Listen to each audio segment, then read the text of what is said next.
yellow. Okay.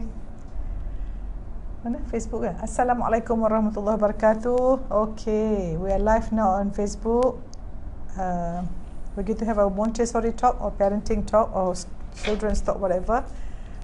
Today we are very privileged to have Madam Nusaiba, who is the founder and principal for Rumi Montessori, located in Seremban. Yeah, thank you. Thank you. Nusaiba, for coming. Thank you.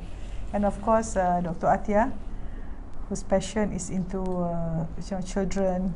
Okay. Yeah, so we are live now. Okay, how's the sound? Can you just give a response whether your response is good? Notice I'm speaking English, you all, because whatever we say is going to be captured onto the one software. Yes. We want to capture everything in English because Madam Nusaiba speaks English only, tapi Atia will translate. Yes. Okay. So Atia, you want to start first? Okay, so insyaAllah Alhamdulillah 2 minggu dah kita postpone, tak dapat sambung. So insyaAllah untuk minggu ni kita akan bincang tentang tajuk Freedom or Rules for Children. Yes. Maksudnya untuk anak-anak ni apa yang penting? Kebebasan ataupun undang-undang. Kalau apa dipanggil orang Melayu, undang-undang lah kan, rules ataupun syarat-syarat. Peraturan ke kebebasan. Yes. Yes. So Nusaiba, so insyaAllah saya harap semua penonton faham. Madam Nusaiba hanya boleh bertutur dalam bahasa Inggeris, tapi siapa yang tak faham atau apa-apa nak tanya boleh tanya di ruang soalan, insyaAllah kita akan jawab. Tapi untuk bagi tak nak block kepada flow untuk Madam Nusaiba cakap tu, saya tak akan berhentikan beliau sampai dah habis. Okay, insyaAllah. Okay, Nusaiba, you can start now. Okay. Freedom or rules for children. Oh yes. Thank you, Atia. Thank you. Okay. So I think that this is actually a really interesting topic because if you look at this from a Montessori perspective, a lot of people will go into a Montessori school and maybe they'll say it's too structured, there's too many rules, there's too much things that the children have to abide by and so on. And other people will enter into a Montessori classroom and they'll say, this is like crazy, there's no rules, there's complete freedom, the children are doing anything that they want to do, right? And you know, so people go into the Montessori classroom and they'll see the two different perspectives. Me as somebody who owns a Montessori school, I'll never know what a parent is going to see. I'll never know. They just come in, it's either going to be this or this. And actually the reason that they see both is because it's the balance between having rules and having freedom. So what we believe in the Montessori method is that children need that balance. They need to have a structure. They need to have ground rules. They need to have rules that they know they have to stay within, right? But at the same time, we have to give them lots of freedom within those rules. So, and this is something that I think it's not just for children. This is, I mean, if we look at our lives as adults, we live in countries that have walls. Yes. Those rules are there to keep things in harmony. But we still move about. But we still have the freedom to move about. We have the freedom to be ourselves. We have the freedom to, pursue our interests, our passions, and so on. So those rules are there to kind of safeguard the environment so that we know what to expect and we know how other people are going to interact in that environment. So if you relate this back to parenting and relate this back to a house, from the Montessori perspective, yes, there should be rules, but there should be freedom. It's about getting that balance. It's about creating the rules that will allow your child to be safe, allow them to know what's expected, allow them to understand what it is that we want them to develop in themselves, creating those boundaries, but then at the same time giving them freedom within that boundaries. And I think in Islam this is something as well that's very connected to our deen, because our religion is a balanced religion. So we have our rules, we have our sharia, we have our laws that guide us so that we know don't do this thing, do this thing. And those are there not to cause harm to us. They're not there to make life difficult. They're not there to make life boring or to make life, something that hard. It's there to give us the guidelines within which we can work so that we can reach happiness. And that's the same thing for the child. If you give them those beautiful boundaries, if we give them those rules, not too many, just the ones that they need, and you give it to them, and then you allow them freedom within that, then they will reach happiness. Whereas if we don't have any rules and the child doesn't have any guidelines in a home how to operate, then they're not going to be happy. If we give any child who has too much freedom is not happy. Children actually they are asking us to show them where the boundary is, to show them how they should be. So if you give a child too much freedom, they're not going to be happy. If you give them too many rules, they're not going to be happy, right? We can see the other side. A child who's in a very constricted environment doesn't, everything has to be, very much rigid. They're not going to be happy either, right? And they're not going to develop naturally into the person who they want to be. So either extreme creates this unhappiness, but through having the appropriate boundaries, appropriate rules that are suitable for the child according to their development, according to their needs, having those available and then giving the child freedom within that, then the child can truly develop into who they're supposed to be and they can reach that happiness. So the metaphor for this is like something that you're flying a kite. A kite. If you put a kite, allow it to go anywhere, it's going to end up in a drain. But if you have a kite, you hold it. You can go, then you pull it a bit. You can hold and pull it back. And then when night time comes, you take it and put down. And you can play with the kite again and again and again. That's a good metaphor. Yeah. Another one is like you have a home, you have a gated community. You can run around doing all the nice things, but you don't live out. So that's one thing like taqwa. Taqwa means you are very careful to make sure that you don't cross certain boundaries. So I think that's a good principle. So kesimpulannya adalah antara peraturan dan juga kebebasan, kesederhanaan dan jalan tengah tu yang paling penting. Kerana dalam Islam, agama kita tu agama yang seimbang. Jadi untuk seorang anak, apabila terlalu bebas, dia tidak akan menjadi orang yang gembira. Sebab dia akan rasa dia ke tak bagi dia mana nak pergi, mana nak tak tidur, apa, tak ada batasan. Nak sembahyang ke tak sembahyang, ikut je. Ikut nafsu saja. Ya, lepas tu pada masa yang sama, opposite-nya kalau terlalu ketat pula, terlalu strict pun, anak-anak ni tak akan gembira. Mereka tidak akan menjadi orang gembira. Jadi matlamat kita ni, kita kena tengok balik, matlamat mendidik anak tu adalah untuk anak itu menjadi siapa yang mereka sepatutnya jadi. Dilahirkan untuk apa? Diri mereka tu yang Allah nak dia ni jadi apa. So kalau kita tidak berikan mereka keseimbangan antara peraturan dan juga apa dia panggil tu, batasan, jadi anak-anak tu tidak akan mencapai apa yang mereka sepatutnya capai. Dan Madam Nusaibah pun memiliki sekolah Montessori dan pengalaman yang dekat 17 tahun di Montessori ni. Masya-Allah. Bila ada ibu bapa yang masuk kelas Montessori akan rasa macam tak ada langsung peraturan ke? Semua orang budak boleh buat apa-apa je ikut suka hati. Tapi akan ada orang akan rasa macam terlalu rigid. Semua benda teratur, terlalu mengikut kepada sistem dan sebagainya. So sebenarnya sebagai guru yang pengalaman Montessori pun tak tahu sebenarnya parents tu akan expect apa. Tetapi dalam pendidikan Montessori, keseimbangan itu memang ada dan pendekatan untuk anak-anak ni memang kepada kebebasan berada dalam batasan.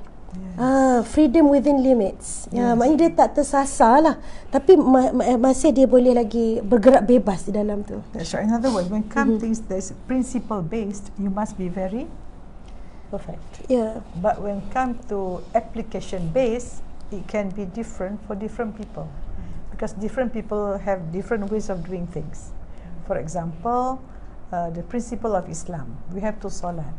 Okay, the best is to be on time, the time. They want no compromise. But when come to, they say silaturrahim.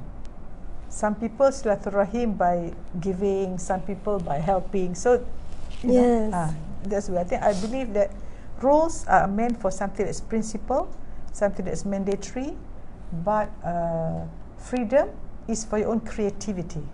So that's why when children have too much strict, they cannot be creative, they cannot, cannot express themselves, because I think life is about self-expression. Correct? Yeah. And I think also that if we come back to thinking about it from a parent's perspective, sometimes parents are scared to put rules, right?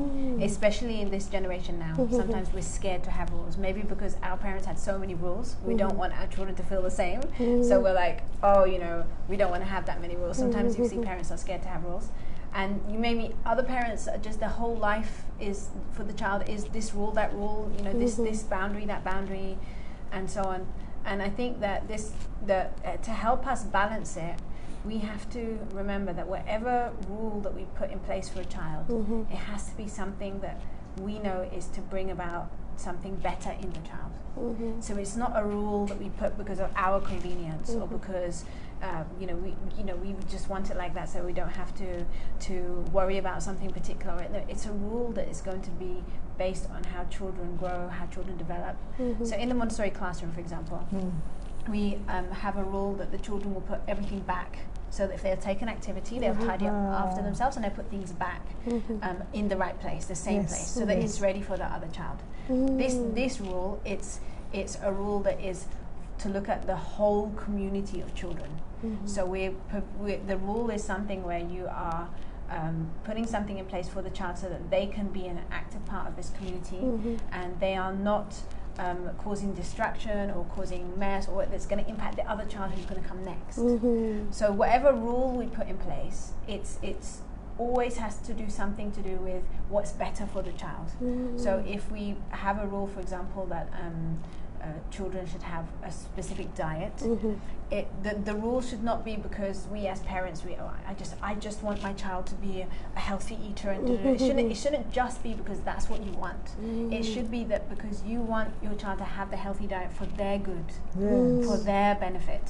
So if you put like a rule and you say, for example, I don't want my child to have wheat, and for the child's nutrition, it's okay not to have wheat. It's not going to harm them. So that's a rule that you can put in place. But if you have a rule and you say, for example, I don't want my child to eat any proteins, and the child needs proteins, it's not really a rule that you can put in place. It may be something you put in place for yourself, but it's not something that you can do for your child. So when you come to place the rules, what I'm trying to say is you have to always have a look at the rule and see, is this something for your child that's going to bring out the best for your child? Or is this a rule that you're putting in place for yourself? If you're sure that your intention, if you're sure that your niyyah for this rule is for the child, or to develop something good in the child, or to help the child, or to aid the child, then you don't have to feel guilty when you put that rule in place. Because that rule is not something for you. You're not putting it for your own convenience, because I feel like this. You're putting it for the good of your child, so you can have that confidence that that's your intention behind it. So when the child then takes, lives according to that rule, or whatever it may be, that energy that is for the child is going to be in there, in that boundary, in that rule. Your belief system is such that it's going to benefit them. And as the child will grow, naturally, if it's for them, it's going to change as they grow. Right? So as the child grows, you will see that, okay, now we can change, we can adapt this rule, adapt that rule, because the basis of your rule is for the child, not for your own convenience. Not because you want your household to be like this, or you want your life to be like this. It's because that is what is needed for your child at that time to bring about something good. Okay, wonderful. Okay. So maknanya bila kita menetapkan peraturan untuk anak tu, niat untuk kita, matlamat untuk kita nak peraturan tu pun kena jelas untuk manfaat anak. Jangan jadi kita ni selfish, buat sesuatu tu sebab kita nak untuk kita. Contohnya nak anak tak makan gula, sebab saya tak nak dia makan gula, saya takut anak saya nanti makan gula. Tetapi mungkin kita letak supaya anak saya membesar dengan sihat dan menjadi remaja yang aktif, yang pandai. So maknanya kita meletakkan matlamat tu untuk anak, dan bila kita tahu matlamat kita tu jelas untuk kebaikan anak, insya-Allah kita akan rasa confident dengan peraturan yang kita tetapkan tu. Kita rasa yakin lah mak, sebab tak selfish. Bila kita buat sesuatu yang untuk diri kita, our value onto children, which may not be good for them. Exactly. So insyaAllah. And then satu lagi, bila kita meletakkan niat, kan apa-apa bermula dari niat yang baik itu, yang khusus kepada anak tu, insyaAllah dia akan menghasilkan energi yang bagus, yang positif. So anak tu pun dengan sendiri insyaAllah dia akan mendapat kesan daripada peraturan tu secara baik dan sihat, insyaAllah.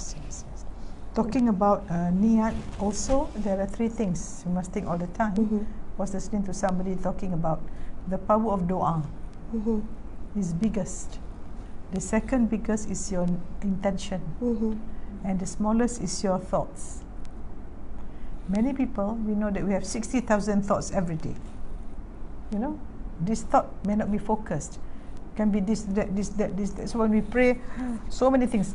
But the minute you have your niyah, when you want to pray, when you're doing like this, you think of. But once you pray, you already, I want to pray. Slowly, your thought become less. Yeah, and as you pray, you make dua. So this is very effective. Just I want to share about this, the hierarchy of thoughts, intention, and prayer. So whatever we do, rules or regulation, whatever, always the dua must be constant all the time. And we fix our niyyah, intention. Then as we are doing it, we're always praying that's going to happen, because this is the one that's going to make it happen. Because when we pray, actually it's the act of gratefulness, an act of submission. When you do that, Allah subhanahu wa ta'ala will make it easy for you. Okay. I think some people might ask, so how do you get children to follow rules? Yeah. Yes. The questions that's going to come up. So if you have an older child who, let's say, 6 and above, or even sometimes it works with 5-year-olds, my suggestion is to sit with your child. Sound okay? Sound okay. Sit with your child, talk to your child or your children, gather them in a group and ask them what rules they think we should have in this house. Try to make the rule come from the child. Okay. Talk about what do we need to put in place in this house so that we can be happy. What do we need to put in place so that we can be healthy? What do we need to put in place so that everyone can be safe? And then from that, happy, healthy, create safe. the rules with the child. And usually in the Montessori we have the rules are usually there are 3 things: to care for the environment, something about the environment, something about yourself, and something about the rest of the people around you. So respecting the environment, respecting yourself, and respecting others. So those are usually the rules will all fall under that. And that's even suitable for in a house. So if you sit with your children and you create this meeting and you get them to say the rules, not you, then they'll be more willing to follow the rule because it's coming from them. But actually you're still going to get your own rules that you want. But instead of it coming out of your mouth, instead of it being your suggestion, it's going to be their suggestion. So one way that you can do this, for example, is you can sit down, you can say to the child, okay, so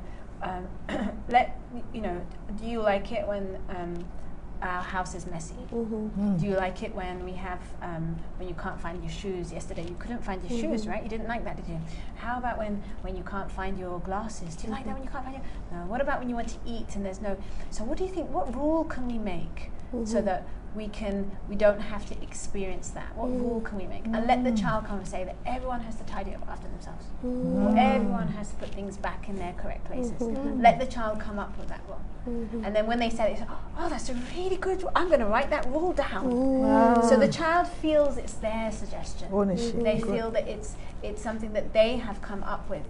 If you do that together with your children, gather them around and do that together with your children, and it's better if both parents are there. You do that together and you write those rules down. They will definitely be something that children will more likely want to follow, because it's not like you as a parent have sat down and dictated you're going to do 1, 2, 3, 4, 5 and then the child has to follow. No, this is something that you've done together. So that fact that you've involved them, they feel valued and they feel that this is personal, it's linked to them. Wow, okay. So, bagaimana kita nak dapatkan anak-anak untuk mengikut peraturan? Adalah dengan kita mengajak anak itu sendiri untuk membuatkan peraturan itu. So, contohnya, bila macam anak ni, bila kita yang bagi tahu dia buat 1, 2, 3 ni, anak ni mungkin tak akan selesa. Dia tak nak ikut. Tapi bila kita yang menetapkan peraturan tu bersama mereka. So apa yang kita boleh buat adalah panggil anak-anak duduk secara keluarga, buat mesyuarat dan kita bincang dengan anak. Biasanya ada 3 benda yang kita nak tackle. Bagaimana kita terhadap persekitaran. Nombor 2, bagaimana kita peraturan untuk diri sendiri. Ketiga, peraturan untuk manusia lain, insan lain. So benda ni kita discuss. Maknanya mungkin dengan anak contohnya, okey, macam mana kita nak buat kalau kita nak pastikan rumah kita ni sentiasa bersih dan kemas? Mesti kakak dengan adik tak suka tengok rumah bersepah kan?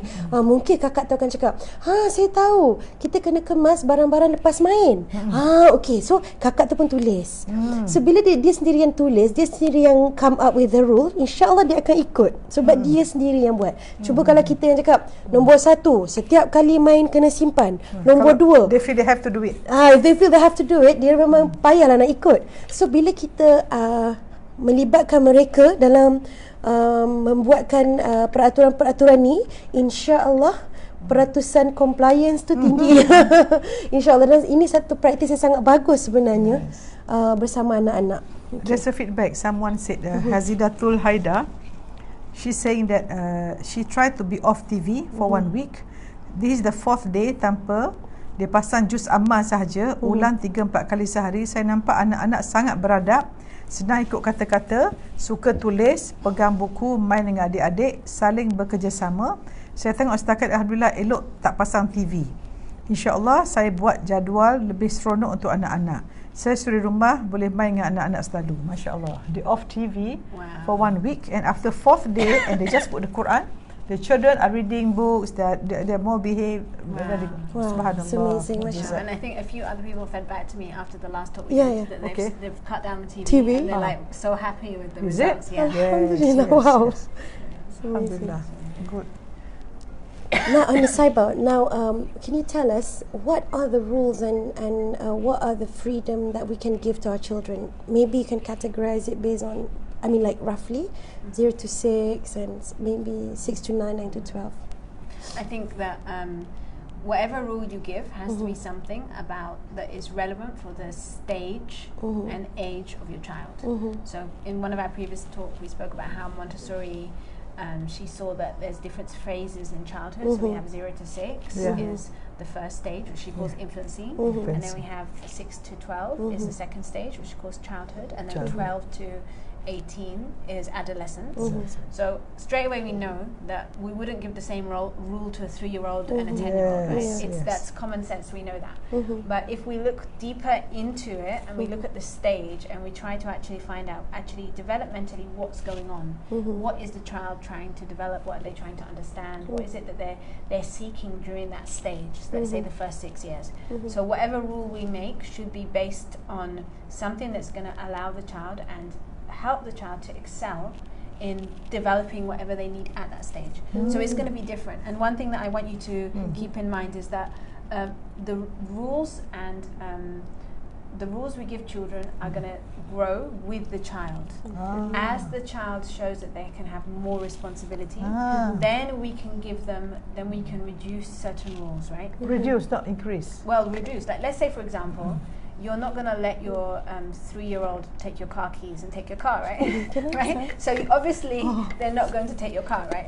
But if you have like a 15-year-old who is responsible, and you know that if you give them your car key, they're not going to drive your car off, they're just going to clean your car, or they want to check the engine, then you can have a rule that they can take your car keys. But let's say you have a 20-year-old who you know is very responsible and can drive the car, and then they can drive it. So the rule will change. You wouldn't give that same rule that you give to, let's say, a 15-year-old that they can't drive a car to a 20-year-old, for example. So the rule grow with the child. The rules grow with the children. Different rules come. And it's important that the more responsibility you're showing, the child is showing they can take, the more freedom you have to give them. Wow. Right? So as the child shows that they can take this responsibility, you give more and more freedom so that they can grow more responsibility after that. So let's say you're in the Montessori classroom, children can, very small children, they have the freedom to hold small trays that have small jugs of water, glass jugs, and they have the freedom to walk around. But we wouldn't necessarily put boiling water in there, right? Because they're not ready for that responsibility yet. But as the child becomes 6, 7, 8, then we feel that actually this child is really responsible when they're walking and they're carrying something, and they're very confident. So now if they're carrying hot tea, we feel confident, so we should give them that responsibility. Sometimes what we do is we take away the freedom for them to do something that actually they're capable of doing, and we limit it. When you do that in the child's life when they're young, they won't grow into the responsibility they can. So then you'll have older children who could have done something when they were 6, but because we limited their opportunity, they don't develop into that. And then maybe they're 12 and they still don't have they don't have this responsibility ability to take responsibility. I don't. Have you guys seen that video of that small boy cooking?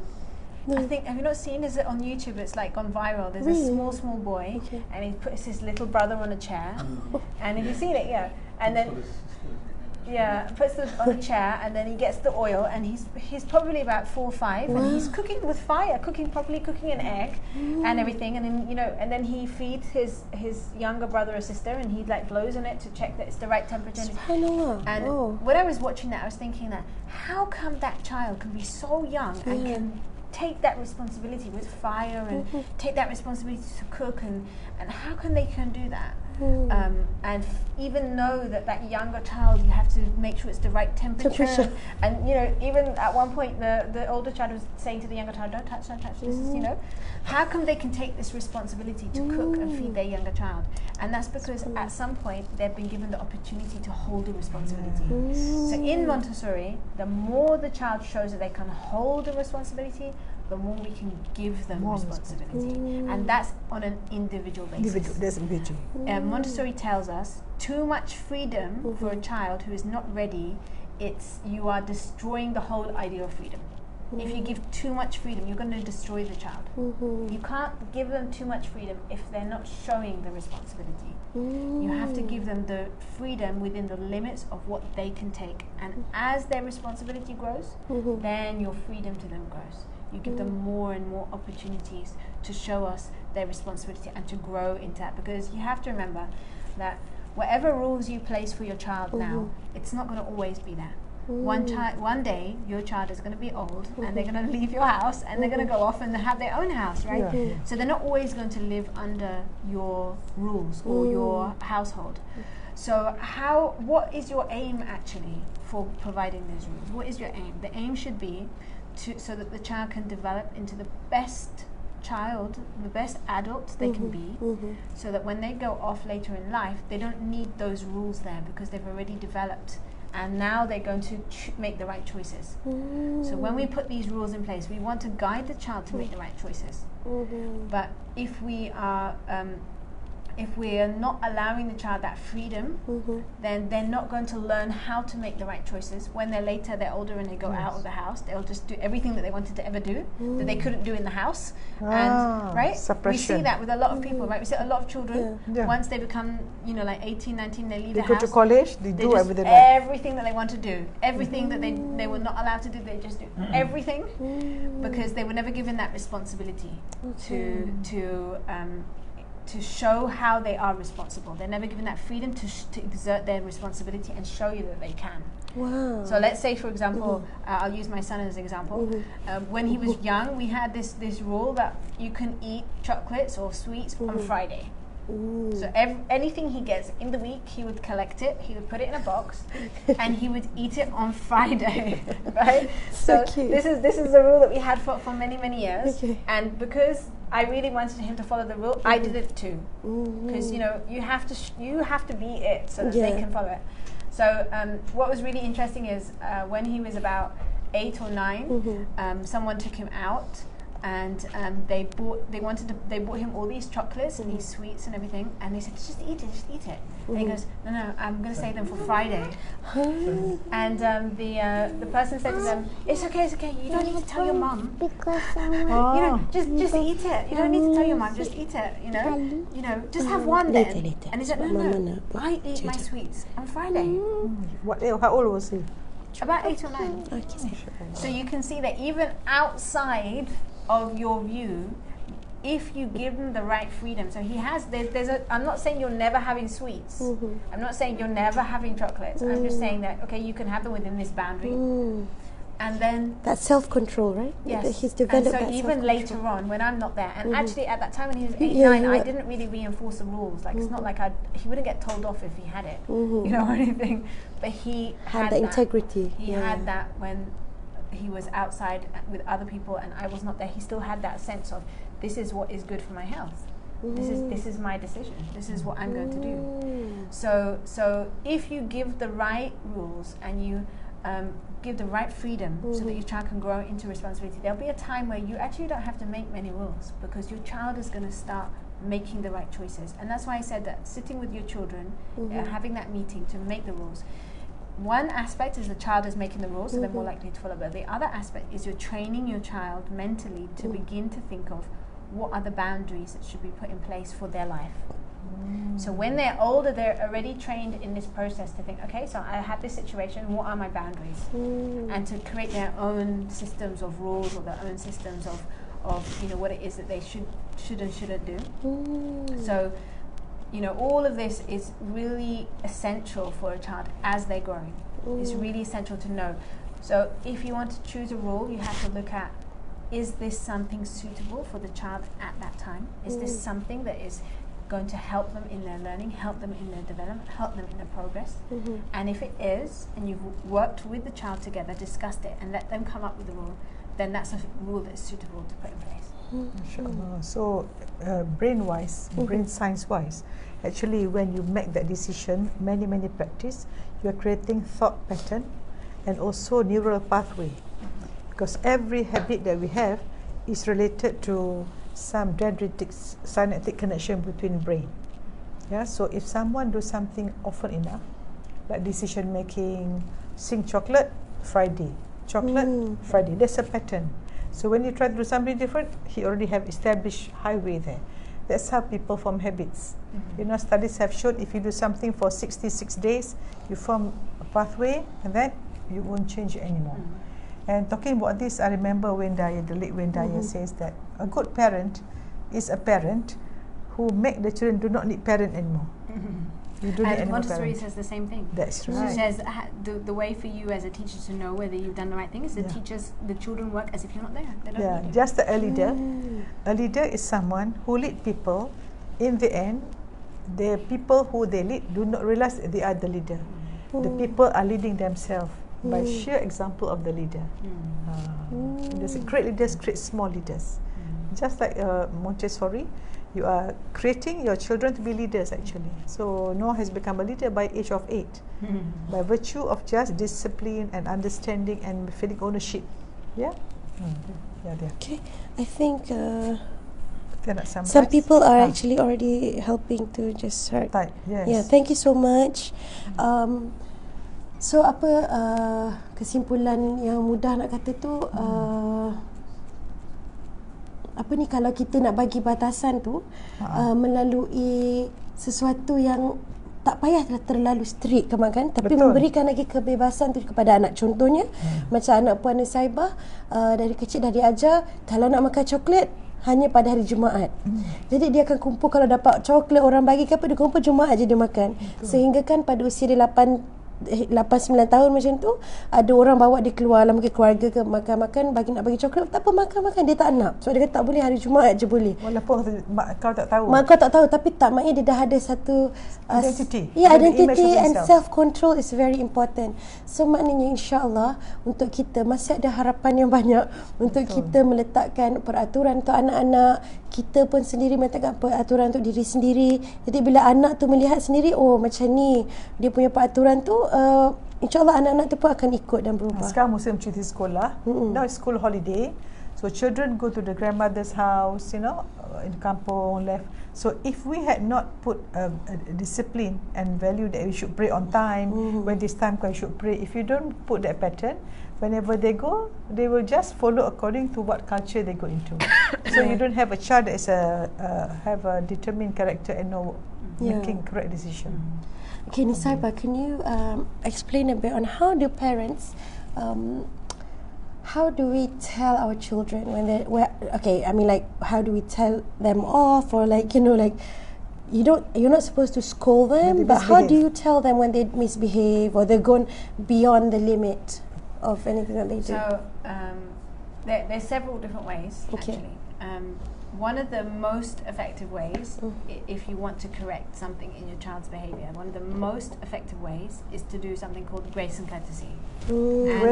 Grace and courtesy is where you would, maybe not at that moment, but maybe at a different time, you would gather your child or your children, your family, and you'd say to them, I would like to practice with you how we greet guests, for example. So if, let's say you children are not greeting guests properly, and instead of you saying, oh, this is really rude, you know, in front of other people, it actually, what's more effective is that another time you would sit your children down and you say, let's play a game together, let's practice how we greet guests.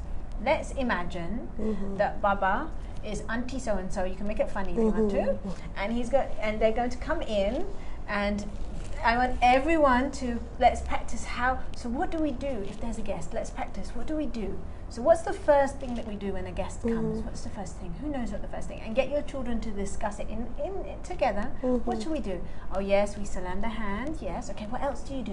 Do you know what you have to say when there's a guest that comes here? And get them practice the words of what they say, and then get someone else, either your sister or someone else, to come in. You could, you know, and to pretend to be some uncle or some auntie, and they can come in, and the children can play out. They can role play that person is a guest, and they can salam them, and they can say the correct way that you want your child to. When you create small grace and courtesy lessons like that, showing them the right way to do something, instead of criticizing what they've already done, you're showing them the right way to do something, then what you're doing in effect is you're going to help eliminate whatever it is that you are not pleased with. You're going to eliminate the behavior that you feel is not suitable, and then you're going to show the child the correct behavior that you want to see in them. But you're not going to do it through shaming them. It's not through blaming them. It's not through pointing fingers at their wrong behavior. It's through showing them the right way. So this is actually my preferred way, if possible, to do grace and courtesy, which means that sometimes you're going to witness your child doing something that is not the best thing you want, but you're just going to watch them, and you're going to wait, and then you're going to do grace and courtesy at another time. And you can do that as long as it's not something dangerous, as long as it's not something really like that you have to stop straight away. And actually, if you look at child's behavior, most of the behavior we don't have to stop immediately, right? Right? So you have to have the patience to watch. Okay, so now I'm seeing my child is throwing their toys, but it's not hurting anyone because there's no one being hurt. So you can, okay, another day do a grace and courtesy about how to look after our toys and why we should look after our toys and things like that. So that's actually one of my preferred ways, and that's what we use in the Montessori classroom, because in the Montessori classroom we're always observing the children. So if we see anything in their behavior or their interaction with each other that needs to be modified, we will do that through grace and courtesy. So we'll observe, then we'll plan a grace and courtesy on the same day or the next day, and then we'll make sure those children are included in that grace and courtesy, and then we'll go through the correct way. The correct way to interact with each other, the correct way to say excuse me when someone is in the way, the correct way to hold a glass, whatever it may be. So that's my preferred way. If the child is doing a repetitive behavior which you don't feel is suitable, and it's dangerous, and you have to stop them straight away, there are different ways to approach them, and that depends on the age of the child. If you have a child who's under the age of 3 and they're doing something that's not correct, the best way to stop that is to just distract them with something else. I've seen lots of parents go up to 2-year-olds and say, oh no, you can't do that, you're not allowed to, you're hitting your brother. But actually that 2-year-old cannot process like that. They have no analytical mind. They can't process what you're saying. So when you're saying don't hit your brother and don't it's just like they're like, huh? All they can hear is hit brother and think, okay, hit. Well, because that's all they can hear. And that strong association will drive more into that mind. Yeah. And their behavior will become more frequent. So what do we do? So actually, if you have a small 2-year-old who's hitting their brother, the first thing I would do is I would just get anything that I find next to me that's interesting. I'd say, oh, did you see this plant? Did you see this plant? Oh, look, it's so green. And then straight away that 2-year-old their attention has shifted from the brother they're hitting to something else. So now they stop doing that behavior, because 2-year-olds can shift their attention almost immediately. Whatever they focus on, that's what they're doing.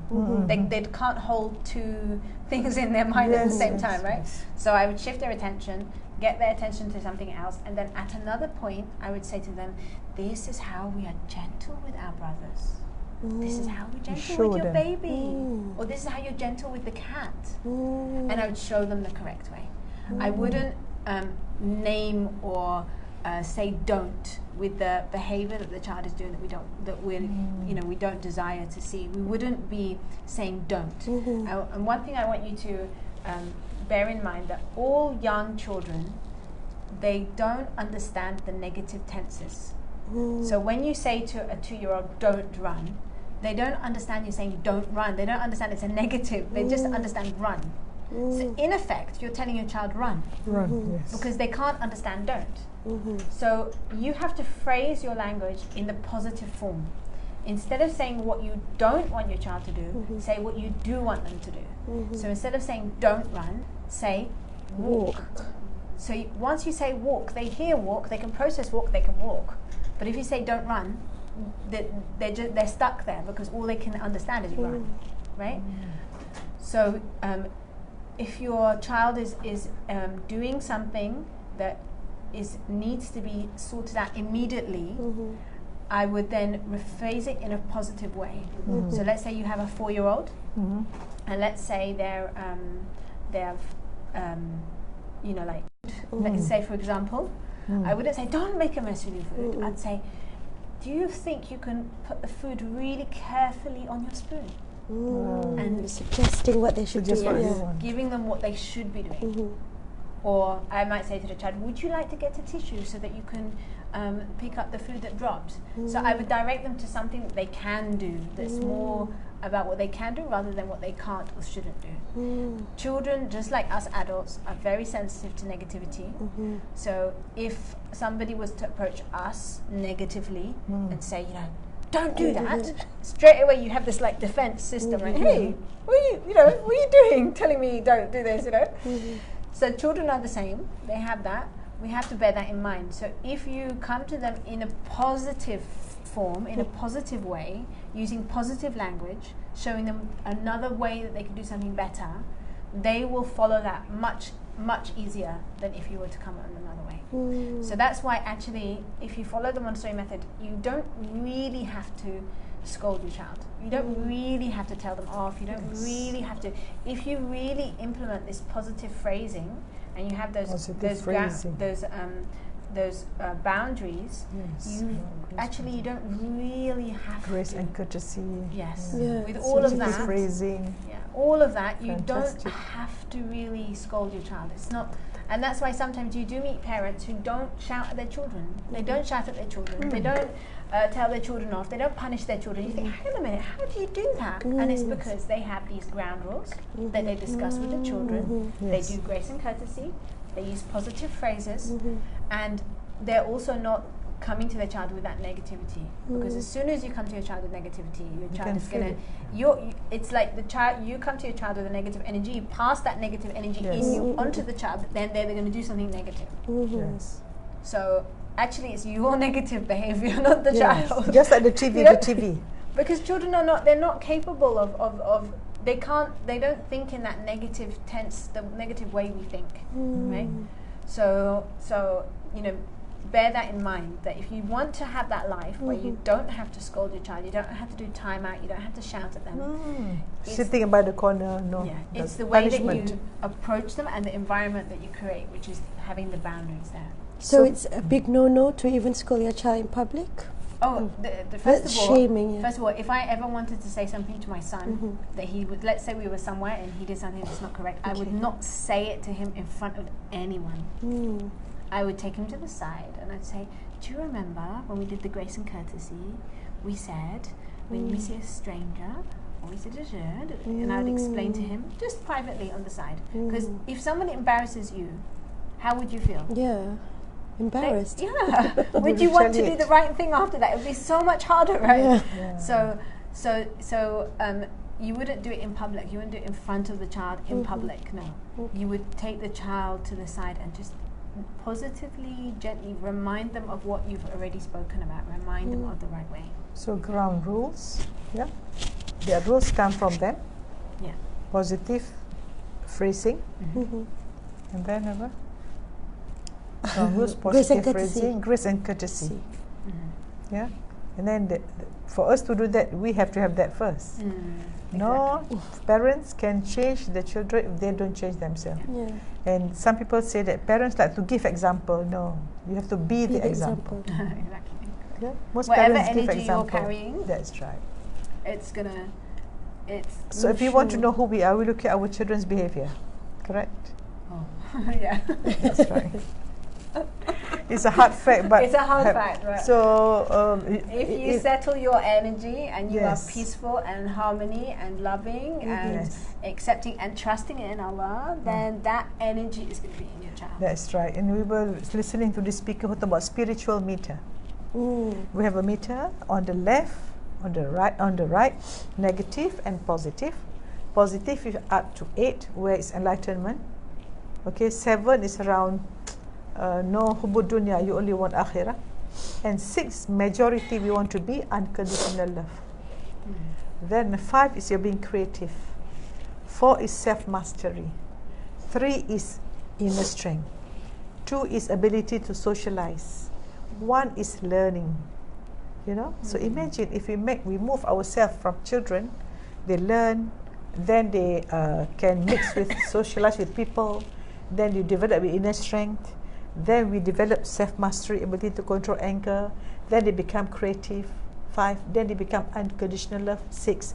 Imagine if all Montessori, all school children just focus on the +6. Whenever they meet someone who's negative, most people are at -1, self-projection.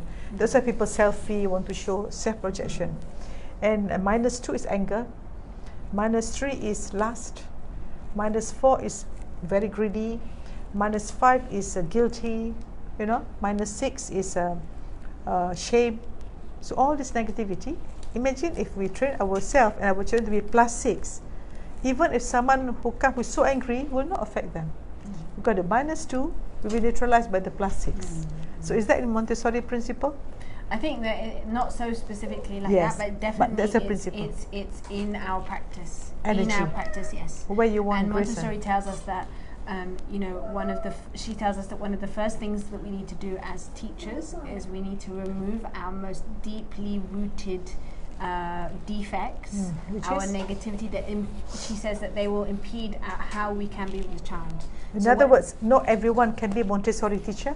No, you Not only clever here, only 5%. no. But all schools nowadays, to be frank, school children are just developing here from a teacher who only have here. That's why the chaos is happening. Yeah. So Montessori school, and someone said to me, I want to open a tadika. I said, don't ever open a school if you have a lot of baggages, bad heart in your heart. You're going to destroy. And she was in tears when I said that. It's true. It's true. Don't open the school. Yes, don't open the school for profit, because the minute you focus for profit, it comes from bad, negative heart. You're going to destroy. So she was like in tears. Yes, Prof. I said you must forgive yourself first. Forgive everyone. Love yourself. Then you can love everyone. Then you can exude that love in your job. Then the children will be just like cells in a petri dish, surrounded by positive vibes. So you agree with me that to open a school is so difficult?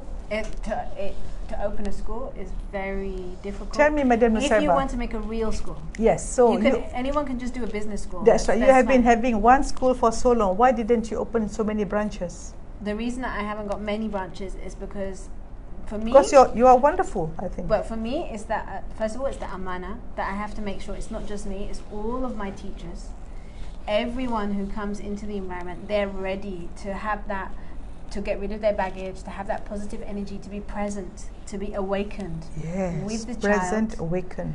and so that the children can come into that environment that is ready for them. For me, High energy. if I'm going to take your child or I'm going to take another person's child, I take it very seriously. This is an amana, you know. This is You're drawing on you the know, white paper. Yeah, this is an amana. You're trusting me with your child, Yes. so I have to, you know, I have to create the environment where I know that we're not going to cause that harm. We're not going to cause that damage. In fact, we're going to have an environment where the child can be themselves, right? And so for me, the priority is to work on the teacher's spiritual development, to work on their spiritual development, to work on their preparing them from the inside so that the teachers can be with the children. How long does in the it take to correct- develop such teacher? First of all, it depends on the teacher. Because if somebody is willing, from -6 to bring to plus is difficult. So you have to they're get someone who's already. if they're willing to change, and they have that intention, and they recognize the importance, and they're coming in there actually to change themselves, not coming there thinking, okay, I'm going to teach children, I'm going to make children, I'm going to make this classroom, I'm going to control. They're not coming in there with that control. If they're coming in there with humility, I want to learn from the children. I want to become a better person. I want to change. Then it's quicker. Whereas if they're coming in there believing already that there's something, if they're already believing there's something, and that they're, you know, like, let's say I interview someone and I say to them, why do you want to be a Montessori teacher? And they say, because I'm a really good teacher, and because I can give a lot to the children, and because they all saying I. Then straight away, you know, there's a red flag. That yes. Whereas if you ask somebody, why do you want to be a Montessori teacher? Why do you want to join a school? And they say, I want to change. I want to become a better person. I want to learn from the children. I want to learn through my experience with the children. Because with children, the problem that I see in many schools, you can't control another human being. Never. Even the children, you can't control them. You cannot control how they react and how they behave. You can create all these boundaries, but the children are not going to, they're not going to do exactly what you want them to do, right? That's why you have so much chaos, and then teachers get angry, and that's why sometimes we hear the really sad stories in the news where teachers are scolding and hitting children and you know, many other things like that, because you believe that you have the rules and that you are the authority, and you're imposing them on others. But what happens in a Montessori classroom is not that. It's that we believe that children are created by Allah in the positive form. Yes. We Fitra. Yes, we believe children are positive. We believe children that children have the ability to do better than us. Yes. We create the environment, and then in that environment, we are there as a guide, not as a control. Yes, We're there as somebody to observe and help them along the way. Marvelous. And so to create that kind of Montessori environment takes time.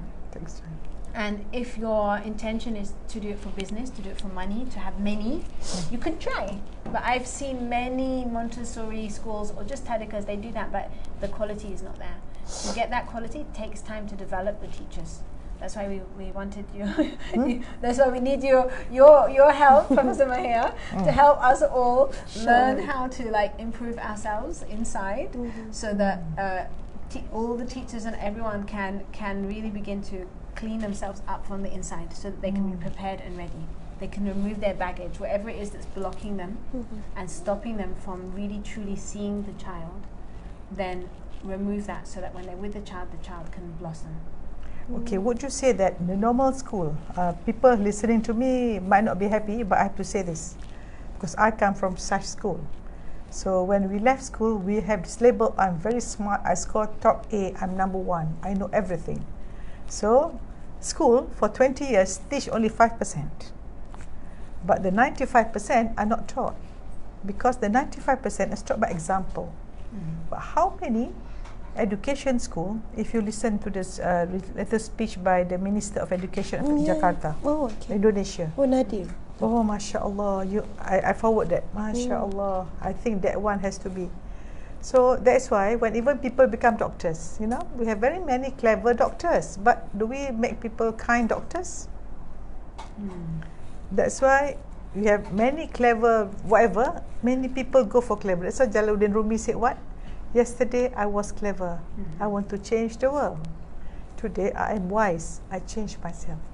So this is a principle that I think all of us listening here, please have a look inside yourself and really go deep down. What do you really want?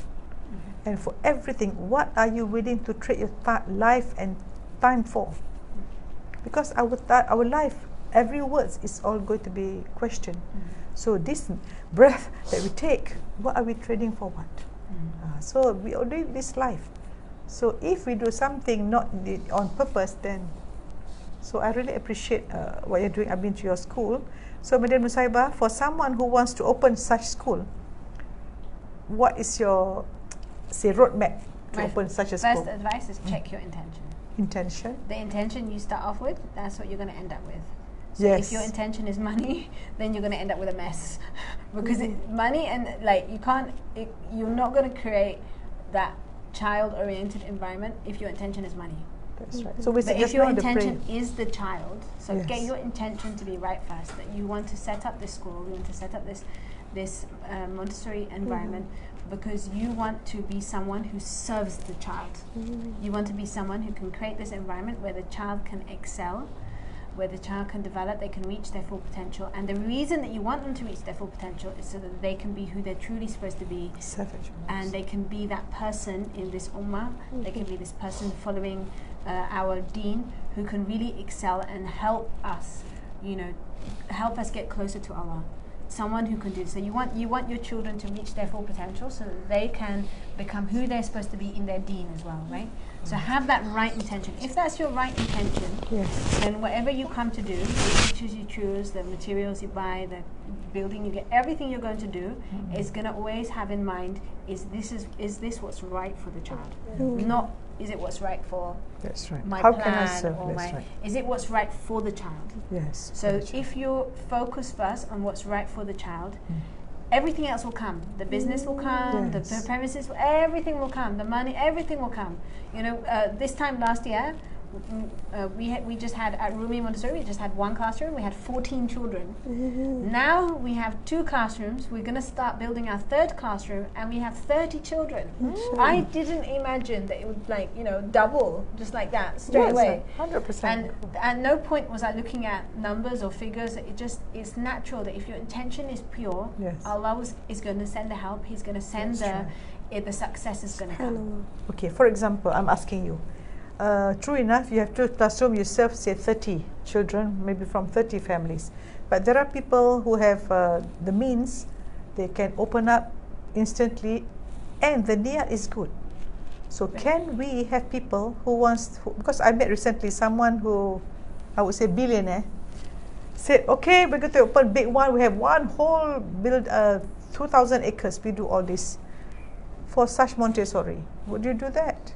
I think if we hold by the principle and we align the niyyah, and we can do a roadmap of how to clear, we find a group of people, a cohort of people who wants to change from inside out. And as they change, because if you just have 2 classrooms, 30, what about the other? Of course. And there's so much lacking of this. We're living in a day and age where this kind of education has to be accessible everywhere. That's right. It has to be. There's no everywhere in Malaysia, in other countries. This kind of education has to be accessible. So although it's small now, of course that bigger picture has to always be in mind. That's right. And is in mind how to create this so that more children all over the place can have access to something. And I think that those of you who are listening, yeah, it's a really good thing that if any of you are on board for this vision and you're interested in getting involved somehow to become a Montessori teacher, for whatever age it may be, I think this is a good opportunity to come back, get in contact, and let Rumi Montessori. Yeah, they can be in contact with me at Rumi Montessori. You can be in contact with Atia. You can be in contact with Professor, whoever you want to. Just let us know. Yes, if you share our vision, then you are together with us. If we collect a good amount of people and we start the training process, then that means the sooner they start training, the sooner they start clearing, the sooner they're going to be ready for us to open up many more. And we can use technology suggested by Ayah that whenever we have such school, let's say you are the principal, we want to have this value, we can have a spontaneous assembly the whole nation. Spontaneous? Assembly. Oh yeah. So let's say you have 100 school, at a certain time, you the principal or myself, okay, today we're going to focus on what? It's all internet basis. We have. That's right. Like we're living in a time where it's so easy. Yes. I have people who are living in England, living in Australia, who are joining my courses, joining my training, and they're finding changes. Even sometimes last time we had people from different countries watching this actual talk. Oh. So we're living in a day and age where it's so easy to access. So we have everything available. We just need to get the right people and with the correct intention. With the correct intention. With the intention has to be threefold: before, during, after. We have to always revise our intention, and we know that the biggest power is prayer, then the intention, then the small is the thought. So whenever you have good intention, the negative thought will go. Then the prayer will just explode everything. Inshallah, bi'idhnillah. Masya-Allah. Wow, Tia, maybe you want to summarize in Malay.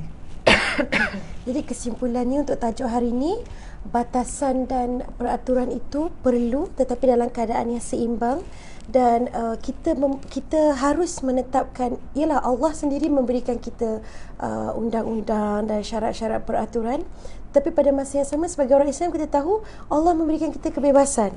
Contohnya mak, guideline pakaian harus longgar, pakaian harus tak jarang.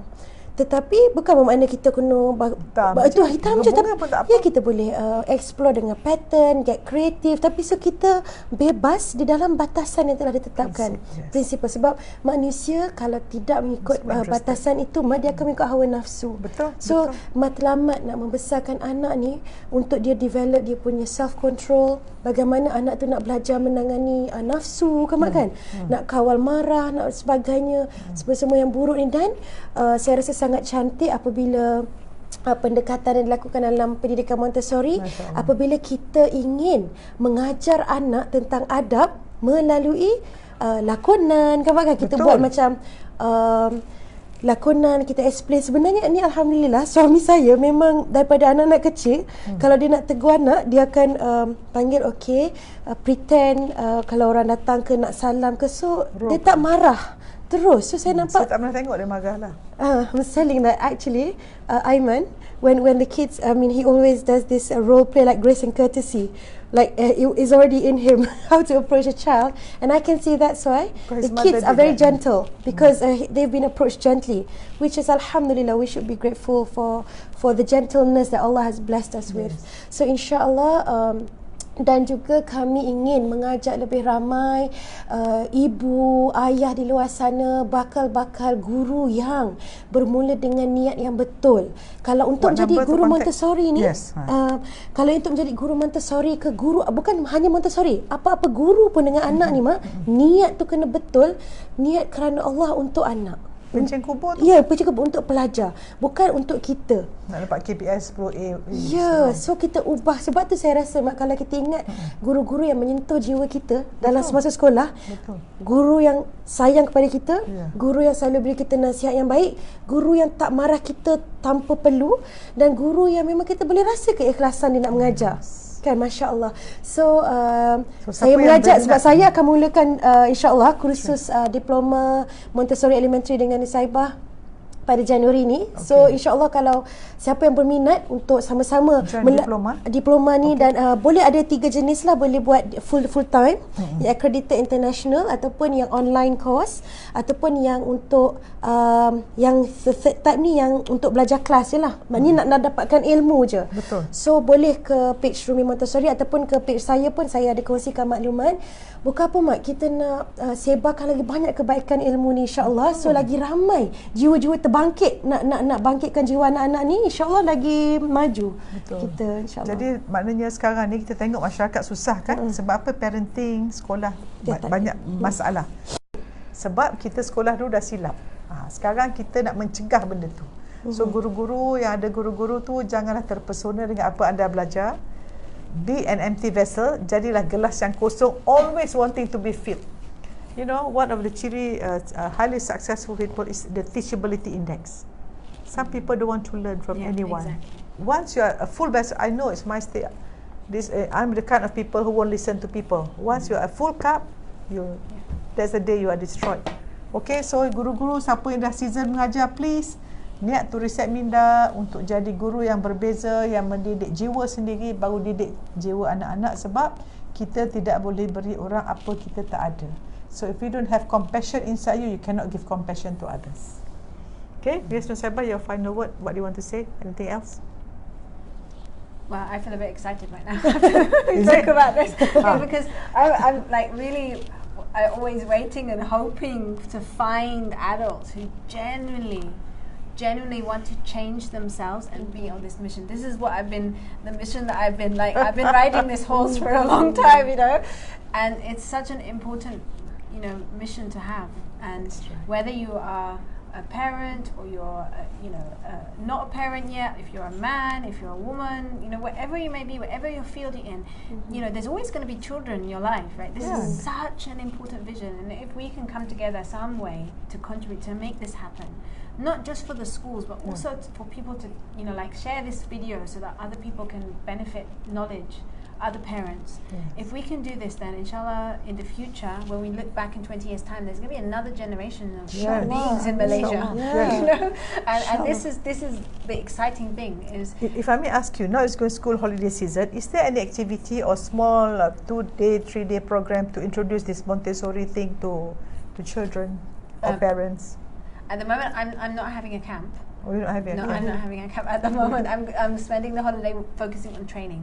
And inshallah, me and Atia will put something together for parents during this time, so that there's something that parents can attend. That's right. Many parents. So you have Montessori principle. If I put my effort all into the children, we do a camp, then I'm not going to have time to do the training. It's better for you to. So that's why usually this holiday is like the training time where we start to put together. So I haven't actually announced this anywhere, but I'm going to, on my Facebook, my Instagram, I'm going to be doing a 30-day challenge live, where I'm going to come on just for a little bit to give a few tips about parenting. So you can follow that on there if you're interested. Rumi Montessori. Yes. Right Instagram. Instagram. On my Instagram. Yeah. But I haven't actually announced it yet. So this is just Okay. I got so excited. I couldn't yes, true. And then me and Atia will be doing something. We'll discuss that and we'll announce that inshallah on her Instagram. Inshallah, we'll announce something that we're going to do in this holiday, so that to help parents to so if we can help you, and you can create the best environment for your child. Inshallah. If you create the best environment, everyone does that in their home, it's much more effective. So the principle is environment, ourselves and others. Okay. Principle, ground rules, grace and courtesy, and what else? Positive language. Let me just share this. Okay, so Atia is going to share your page, on Facebook. You have a Facebook, Rumi Montessori, and Jalaluddin Rumi, R-U-M-I, Montessori. You can click the 3 dots at the top, I think. Here. Okay. Is it? No, it's not actually. I think we can go to Facebook of Rumi Montessori. Yeah. Sorry. Okay, mungkin mak nak cakap dulu sebentar itu. Okay, so you all believe me, the best investment is in your child, and the best investment is your child. It's not what you leave to them, not the house, the car, the money, but what you leave within them. Okay, so kalau boleh kita nak anak-anak ni bukan apa yang kita tinggal kepada mereka, harta, tetapi apa dalam jiwa mereka. That's why akidah, keimanan, akhlak, cara melihat dunia, dan paradigma kehidupan. So kita bina image diri yang positif pada anak-anak dengan memuji, menghargai dan menjadi contoh, bukan memberi contoh. Dan kelilingilah anak-anak kita, kawan-kawan kita ni dengan orang-orang yang baik. Dan bila kita niat untuk benda yang sama, insya-Allah kita akan bersatu. Sebagai suami isteri, siapa belum kahwin buat perjanjian nak anak macam mana. Siapa dah berkahwin, always regulate and meeting all the time. Are we meeting our target? And tentukan kalau ayah tu nak anak solat, mak pun kena sama juga. Jangan bercanggah. Dan bagi gadget pula, jangan mak tak bagi gadget, ayah bagi. So mesti sama-sama, and have some ground rules for the home yang kita pun ikut sama. Saya pun nak sama ikut juga, insyaAllah. And then some people are saying that they're interested, and terima kasih bagi yang kongsikan link ni. Baik. And somebody shared the teachable course. Saya sangat menggalakkan ada course Nusaibah buat on Islamic Montessori. Wow. Boleh dapat melalui teachable.com. So anything they can contact you on your pages. Yeah. And if you're watching this video and you contact, you can get a discount. Dapat discount special. Kalau siapa yang menonton this video. Siapa yang cakap daripada video ni, insyaAllah Madam Nusaibah akan beri discount. Wow. Masya-Allah, alhamdulillah. For generosity. Thank you. Okay, terima kasih banyak-banyak. Saya doakan kita semua bahagia dunia akhirat dan sentiasa istiqamah. Terima kasih. Assalamualaikum.